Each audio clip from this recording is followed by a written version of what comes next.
Man who knows that all too well is somebody who was involved in the last impeachment trial in the United States Senate, former Republican Georgia Congressman and Clinton impeachment manager Bob Barr, who is quite in demand these days on the television networks. We appreciate you making time for us. We'll put up the list and pictures of the House impeachment managers, those who had your job or in this current impeachment or have your job in this current impeachment. What is this weekend like for them, sir? Very busy. Contrary to what Senators Leahy and Schumer just said on your show, the defense team that the White House has put up here is very strong, and you can see that they anticipate various arguments on the part of the impeachment team. They are prepared for it. They have individuals from the constitutional law background. They have individuals who are very familiar with the process of the Senate. They have lawyers that are very close with President Clinton, which is important. So I think it's a very strong defense team that the White House has put forward. So we're looking now at the picture of the House managers, those who had your job back during the Clinton impeachment, or you had their job during the Clinton impeachment. Take us through that process. What happens? What are they preparing for the coming weeks? It's a little bit different from the job that we had. The job that we had back in 1999 was to lay out the evidence that had already been presented in the House that established that President Clinton had violated federal laws in accord with what we viewed then and I view now as the standard in the Constitution for impeachment. The job that these House managers have is very different. Their job is to try and convince the United States Senate, or at least some members of the United States Senate, that a president should be removed from office even though he violated no law, because the articles of impeachment now allege no violation of any law. Part of their argument conceivably is going to center around these new documents that came out from Lev Parnas, who is, shall we say, a questionable figure, a shadowy figure from the Ukrainian oligarch world who came over to the United States to try to peddle influence, among other things. He himself has been charged with a number of crimes. This is what David French wrote about this latest batch of documents. You see Parnas there. He also is known to hang out with Rudy Giuliani. Parnas's documents don't just provide additional evidentiary support for the narrative that Trump was focused on pushing Ukraine to investigate Joe Biden. One of Parnas's notes helpfully states, "Get Zelensky to announce that Biden case will be investigated." They also paint the picture of an utterly slapdash clown car version of international diplomacy, referring to President Trump, Rudy Giuliani, among others, dealing with Ukraine. Take out that part of this. Is Parnas helpful or hurtful to the Democrats' case? He's utterly irrelevant to the Democrats' case, in my view.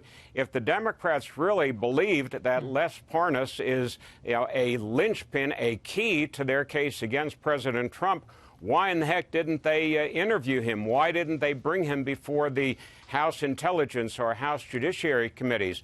This is no secret what he was doing. He was giving interviews on various networks last fall. Yet the House managers, the House Intelligence and Judiciary Committees, that is, didn't call him. And now they want to call him? That's not right. That's not proper. And that has no precedent.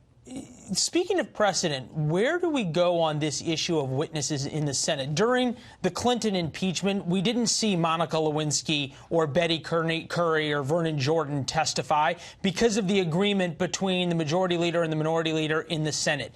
Do you anticipate that kind of agreement coming out for this impeachment hearing, or is this going to be the made-for-TV free-for-all of everybody from Hunter Biden to Les Parnas to John Bolton testifying?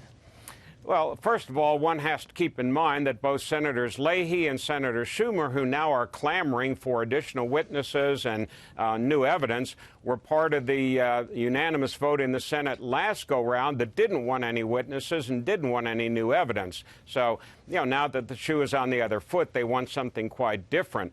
But I suspect at the end of the day that the Republican majority, under Senator McConnell's very apt leadership, will decide not to have witnesses and not to introduce new evidence, although I think the Democrats will vote for that. I think that the Republicans will hold strong and say, look, that's not the job of the Senate. We're not going to do what the House refused to do. It is noteworthy that as the shoe, as you point out, is on different feet for this versus the Clinton impeachment, that people suddenly have very different views of what is and is not consistent with constitutional prerogative and constitutional meaning. From your perspective, this idea of a condensed timeline that we are hearing now, because Mitch McConnell has been awfully tight-lipped about his plans, but this idea that the 24 hours of opening statements that you had before the Senate during the Clinton impeachment may be the same 24 hours, but only condensed into 2 days. Does that play well for the prosecution, for the managers, or for President Trump's defense team? I think it puts additional pressure on the managers because, as I say, they have a far tougher job than we had back then because we had clear evidence of a criminal case. The evidence was already very, very clear.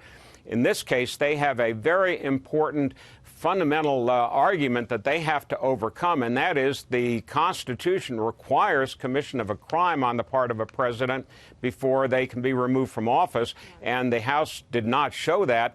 And now the managers are going to have to try and convince the senators that notwithstanding that, they should still remove President Trump from office. Well, we know that you, like many of those who are on the impeachment manager list this time around, served time as a prosecutor, you as a federal prosecutor, and certainly appreciate your expertise in sharing it with us here on a Saturday. Sir, we'll talk to you soon.